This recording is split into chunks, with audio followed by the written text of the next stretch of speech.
Well, welcome to Manor Farm at Sal, having an open garden this morning. Got a plant stand just on the way in, which we've already raided. Kate's got some lovely dahlias that she's planting out later today. We've got a fantastic walled garden to take you around and explore this morning, so let's go in and have a look, see what this garden's got to offer. In through the entrance from the old orchard, and you're greeted by an absolutely fantastic herbaceous planting. This is a real proper old walled garden still, with its box hedging, gravel pathways. It's got a team of, I think, 2.5 full-time equivalent gardeners working on this. Beautiful ruby chard, I think this is. Just look at the stems on that. Swiss chard, it's called peppermint actually. Everything seems nicely labelled in this garden, which is fantastic. The espalier fruit trees on the back, beautifully maintained. Another Swiss chard here, orange and red veined. This one's called Swiss chard bright lights, growing really well. They've got a beautiful top dressing of what looks like probably mushroom compost or rotted horse manure. These are interesting celeriacs, which I've not seen grown for some time. Growing beautifully. It's the crown that celeriac is grown for. Member of the celery family. Quite difficult to grow well, does tend to run to seed, as you can see that one's about to do. But some of these plants are forming really good crowns in this soil.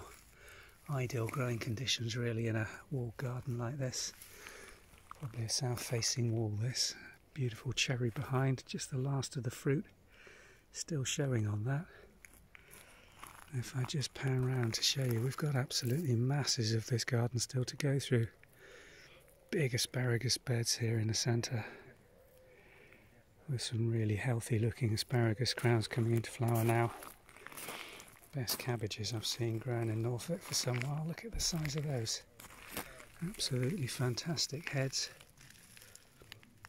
Bulk stonehead, ball stonehead, cabbage ball stonehead.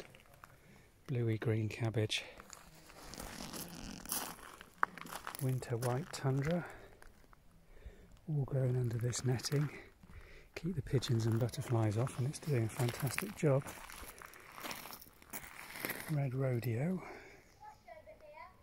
Absolutely superb, unmarked, hardly a bit of damage on any of these leaves. And a Savoy Rigoletta, again growing absolutely in superb conditions. I think this is the first time I've seen a walled garden wall being used to grow a gourd vertically.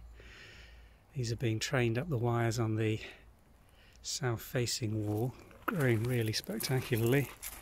Too early in the season for it to have formed much fruit yet, but that will really be something to see if you get vertical fruit on a trained vine like that.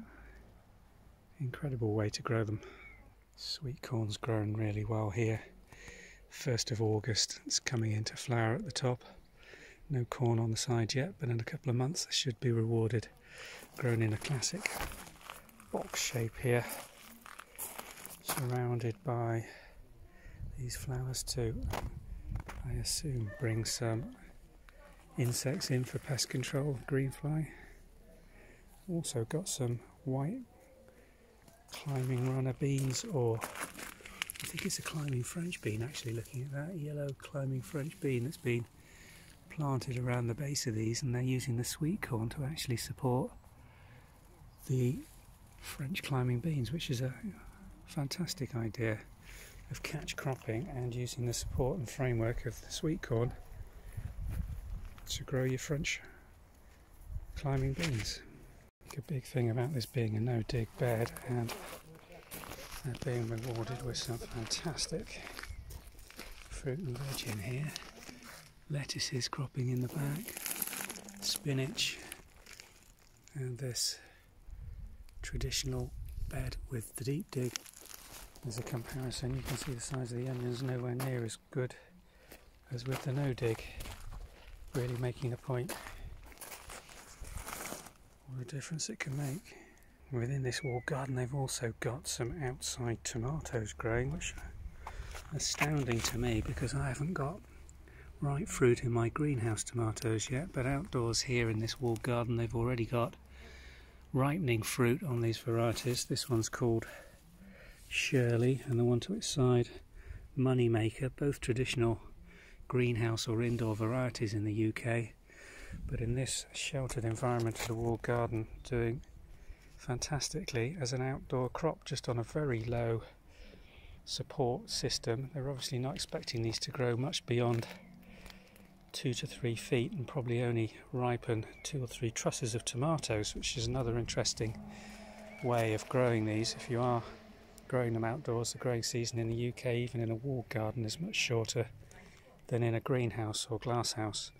And they've planted along the path with a traditional French marigold, again to attract the insects that eat the green fly and white fly that may otherwise get going on these plants, but growing really healthily. This summer everybody's been complaining about the lack of sunshine and heavy rain, but these are absolutely covered in fruit, which is these beef varieties even starting to ripen up 1st of August. Got no problem growing them outside with the pollination. That's obviously doing very, very well. And again in a deep, beautifully top-dressed litter or soil here. It doesn't say whether this is deep dug or traditionally just undug, but they're growing beautifully. Lovely old traditional water mover here.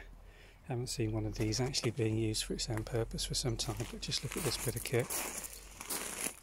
Old-fashioned trolley with a rotating water barrel and a watering can for watering. Lovely bit of kit.